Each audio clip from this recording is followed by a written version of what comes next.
came into this business in November of 2006 during the $1 promotion, if anybody remembers Start for $1. I had already quit my job outside of the home, so I was already at home. Didn't have any extra money, so $1 really appealed to me. I talked to Marjorie Butler, who ended up enrolling me, and she told me about this other package that you could enroll with, and you would get extra supplies, and if you were serious about being a success in the business, this is probably what you'd want to go with. And I remember calling my husband, who was working out of town, and telling him about the business opportunity that I thought was just a job at home. I really didn't even get all of that. And I said, you know, I can start for $1, but she said if I want to be a success, then I should try to go for this. It was $250. And I remember him saying, well, you can do anything you want to do. We'll just go for it. So we had dug into what little savings we had left, and I went ahead and got started with the extra supplies, the $250, and just jumped right in. And I jumped in really blindly. I had no idea what I was getting into. I had no experience. I can't say that I was in other businesses. I'd never been into sales. I come from the corporate world. The job that I quit prior to being a stay-at-home mom, I was a business analyst, and I worked in accounts payable and accounts receivable. I didn't sell anything. I talked to people, and I like talking to people, so I was good at that.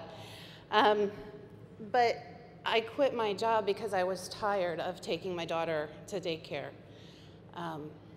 We found that she had some developmental problems, and she needed special therapies, and there were doctor's appointments, and with my husband being out of town, it was all on me. I was sort of a single mom throughout the week. We didn't have family close, so I was missing work, and just going back and forth from daycare to work, and it was just really difficult. In 2005, I had my second child, and I knew the whole time I was pregnant that it was going to be really hard to get back to work and do the daycare with a newborn and having a 3-year-old. 4 months after I did go back to work, I got called into the office by my manager, and she had actually told me that they had been talking about all the work that I had been missing, the couple of hours here and there going back and forth to appointments. And they had come to the decision that since I'd used up all my vacation time and comp time and all of that time that I had been allowed for the year, that I was not allowed to miss another day of work for the rest of the year, or else I would be let go. And that was in May. And of course, there were doctor's appointments next week, so we all knew that that wasn't even possible that I could go the rest of the year. So a couple of weeks later, I remember going to the daycare and picking up my kids, and a little boy coming to me and saying the teacher had hit Emma at nap time because she didn't put her head down for nap, and she wasn't cooperating. And I had went to the lady in charge, and I had asked her, you know, or I told her what this little boy had said and asked her what she thought, and she wouldn't look at me. Just continued to do her work and really wouldn't look at me, and she said, that's not our policy. We don't do that here. And I said, I understand it's not your policy, but that's what the little boy said. And she said, no, we don't do that here. And still not looking at me, I didn't believe her. I really felt that that's probably what happened. And I remember walking out with the kids and going to the car and calling my husband and saying that was it. I was done. I was not going to go back to work.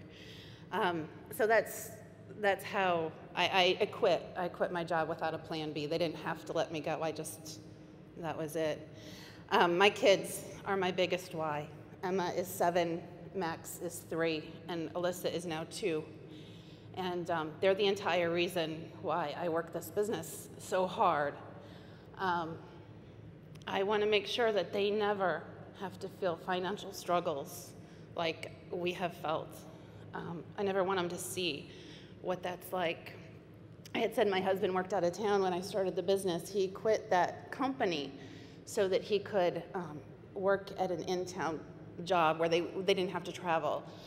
4 months after he did that so that he could be home with us, he got laid off. And that was in November of 2007. It was at the end of the year. It was at Christmas time. And times got really, really hard for us. And I had actually made the decision we weren't going to have Christmas that year. We were just going to ignore it and let it go by. And miracles and angels and all of those good things happen. And we did have a Christmas that year. But that's also the time that I made that decision that it was never going to happen again. I had up to that point been working my business like a hobby. And we heard that this weekend, you work it like a hobby, you get paid like a hobby. I was making about $200 a month at that time. And I really got serious about my business, and I put my head down and I got to work, and I didn't look up. And with my husband being laid off, he became a really good Mr. Mom.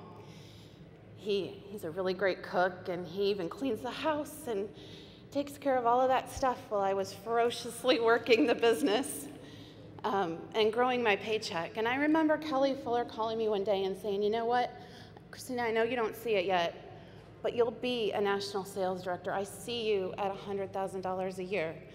And she was right, I didn't see it. I was making $200 a month. 3 months later, I was in the Millennium Club. And 6 months later, I was the national sales director in the President's Club.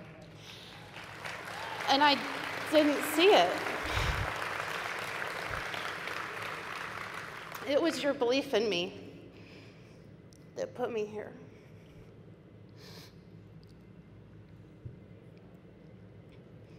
I know that I'm headed for $50,000. I know I'm headed for $100,000. I don't know if I'll tell you I'm a success when I hit $100,000 because I'm only on my way. I'm going to be where Janie's at. My team will be where Janie's at because I'm just on my way. I'm committed. I have a vision. I know my why. And that's what I need all of you to do. Leave here with your vision, know your why, and don't quit until you make it happen. Thank you.